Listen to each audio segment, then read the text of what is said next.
നമസ്കാരം. രാജ്യത്തെ പൊതുമേഖലാ ടെലികോം കമ്പനിയായ BSNL eSIM സൗകര്യം പുറത്തിറക്കാൻ ഒരുങ്ങുകയാണ്. 2025 മാർച്ചിലാണ് BSNLന്റെ eSIM സംവിധാനം ഔദ്യോഗികമായി ലോഞ്ച് ചെയ്യാൻ ആലോചിക്കുന്നത്. നിലവിൽ സ്വകാര്യ ടെലികോം പ്രൊവൈഡർമാരായ റിലയൻസ് ജിയോ, ഭാരതി എയർടെൽ, വോഡാഫോൺ ഐഡിയ എന്നിവർ ഇന്ത്യയിൽ eSIM സൗകര്യം ഉപയോക്താക്കൾക്ക് നൽകുന്നുണ്ട്. സേവനങ്ങൾ മെച്ചപ്പെടുത്തുന്നതിന്റെയും പുത്തൻ സേവനങ്ങൾ ആരംഭിക്കുന്നതിന്റെയും ഭാഗമായി പൊതുമേഖലാ ടെലികോം നെറ്റ്വർക്കായ BSNL eSIM സൗകര്യം ആരംഭിക്കുകയാണ്. 2025 മാർച്ചിൽ BSNLന്റെ eSIM സൗകര്യം രാജ്യത്ത് ലോഞ്ച് ചെയ്യുമെന്ന് BSNL consumer mobility director Sandeep Govil അറിയിച്ചിരുന്നു. രാജ്യത്തെ മറ്റെല്ലാ സർവീസ് പ്രൊവൈഡർമാർക്കും eSIM സംവിധാനം നേരത്തെ ഉണ്ടായിരുന്നു. eSIM സൗകര്യം പിന്തുണയ്ക്കുന്ന ഫോണുകൾ വളരെ കുറവായതിനാൽ ഇന്ത്യയിലെ eSIM ഉപയോക്താക്കൾ പരിമിതമാണ്. ഐഫോണുകൾ അടക്കമുള്ള ഹൈ എൻഡ് ഫോണുകൾക്കാണ് eSIM സൗകര്യം നിലവിലുള്ളത്. 3 മാസത്തിനുള്ളിൽ ഉപയോക്താക്കൾക്ക് BSNLന്റെ eSIM സൗകര്യം ലഭിച്ചു തുടങ്ങും.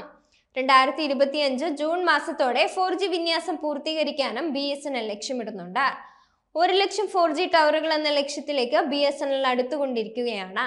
ഇതിനകം 62,000-ത്തിലധികം 4G ടവറുകൾ BSNL പൂർത്തീകരിച്ചിട്ടുണ്ട്. സേവനങ്ങൾ മെച്ചപ്പെടുത്തുന്നതിന്റെയും പുത്തൻ സേവനങ്ങൾ ആരംഭിക്കുന്നതിന്റെയും ഭാഗമായാണ് BSNL eSIM സൗകര്യം ആരംഭിക്കുന്നത്.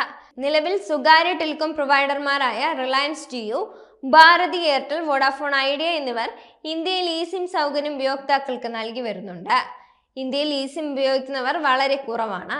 ഐഫോൺ അടക്കമുള്ള ഹൈ എൻഡ് ഫോണുകൾക്കാണ് eSIM നിലവിലുള്ളത്. 2025 ജൂൺ മാസത്തോടെ 4G വിന്യാസം പൂർത്തീകരിക്കാനും BSNL ലക്ഷ്യമിടുന്നുണ്ട്. 1 ലക്ഷം 4G ടവറുകൾ എന്ന ലക്ഷ്യത്തിലേക്ക് BSNL അടുത്തുകൊണ്ടിരിക്കുകയാണ്. ഇതിനു പുറമെ നിരവധി ഓഫറുകളാണ് BSNL ഉപയോക്താക്കൾക്ക് നൽകുന്നത്. സാധാരണക്കാരെ മുന്നിൽ കണ്ടാണ് BSNL ഓഫറുകൾ പ്രഖ്യാപിക്കുന്നത്. അത് സാധാരണക്കാർക്ക് ഒരു ആശ്വാസം തന്നെയാണ്. മറ്റുള്ള കമ്പനികൾ താരിഫിൽ വൻ വർധനവാണ് പ്രഖ്യാപിക്കുന്നത്. BSNL ഇനിയും പല സ്ഥലങ്ങളിലും 4G എത്തിക്കാൻ കഴിഞ്ഞിട്ടില്ല എന്നത് സ്വകാര്യ കമ്പനികൾക്ക് ആശ്വാസമാണ്. കാരണം വിലയേക്കാൾ ഉപരി ആളുകൾ ഇപ്പോൾ വേഗതയ്ക്ക് പ്രാധാന്യം നൽകുന്നുണ്ട്.